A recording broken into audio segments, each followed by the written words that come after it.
যাদেরকে হত্যা করা হচ্ছে এটা তো ইন্ডিয়ান বাহিনী বাংলাদেশের অভ্যন্তরে ঢুকে হত্যা করতেছে। স্বরাষ্ট্রমন্ত্রীর এই বক্তব্য আমরা প্রত্যাখ্যান করছি এবং ওনাকে আমরা বলবো, আসুন হেদায়েতের পথে আসুন। আমরা হিটলারের একটা মিনি ভার্সনের হলো প্রতিচ্ছবি দেখতে পাচ্ছি বাংলাদেশে।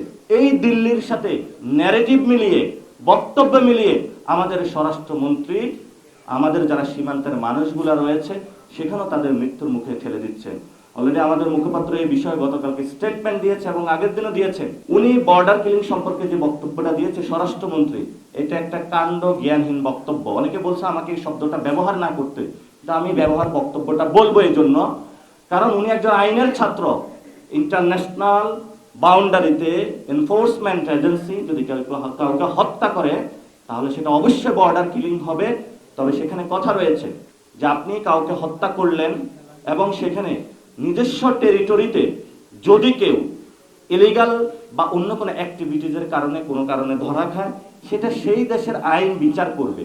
কিন্তু যাদেরকে হত্যা করা হচ্ছে এটা তো ইন্ডিয়ান বাহিনী বাংলাদেশের অভ্যন্তরে ঢুকে হত্যা করতেছে। তো সেই জায়গায় স্বরাষ্ট্রমন্ত্রী এই বক্তব্যের মাধ্যমে যে ভারতীয় বয়ান আছে দক্ষিণ এশিয়াতে গেরুয়া পতাকা পুরা অখণ্ড ভারতের, সে অখণ্ড ভারতের যে বক্তব্য সেটাই আজকে বাংলাদেশের স্বরাষ্ট্রমন্ত্রীর মুখ থেকে আমরা শুনলাম।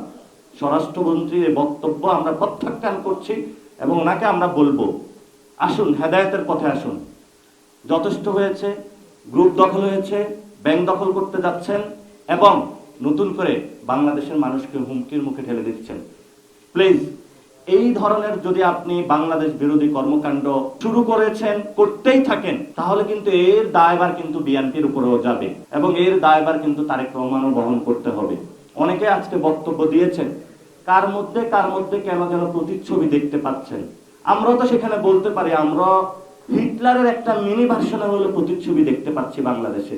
অনেকেই বলেন এর প্রতিচ্ছবি দেখতে পাচ্ছেন, তাহলে আপনার স্বাতন্ত্র্যের জায়গাটা হলো কই?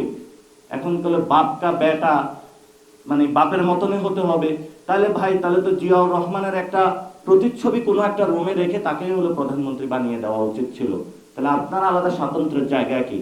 আমরা তারেক রহমানকে অনুরোধ করব যে আপনার লাগামহীন যে স্বরাষ্ট্রমন্ত্রী রয়েছে, যিনি বাংলাদেশকে একটি নতুন যুদ্ধক্ষেত্রের দিকে ঠেলে দিচ্ছেন, তাকে হলো আপনি নিয়ন্ত্রণে আনুন। এই লাগামহীন গোড়া যদি একটা সময়ে ফসকে বাংলাদেশের মানুষকে কোনো যুদ্ধের দিকে ঠেলে দেয়, এই যুদ্ধের দায়ভার কিন্তু আপনাকেও বহন করতে হবে। জিয়াউর রহমানের যখন শাসনামল ছিল, এই আওয়ামী লীগের সন্ত্রাসী গুন্ডা বাহিনী সন্ত্রাসী ভারত থেকে বাংলাদেশকে প্রচুর পরিমাণে ডিস্টার্ব করেছিল, সেই ইতিহাস কিন্তু আমরা জানি। সে একই ডিস্টারবেন্সের মধ্য দিয়ে কিন্তু এই সরকার এবং বাংলাদেশের জনগণ যাচ্ছে। আমরা একটা ন্যাশনাল ইমার্জেন্সি ক্রাইসিসের মধ্য দিয়ে যাচ্ছি। সরকার কোনো দলকে পরোয়া করছে না, সরকার একা একাই সবকিছু নেতৃত্ব দিতে চাচ্ছেন।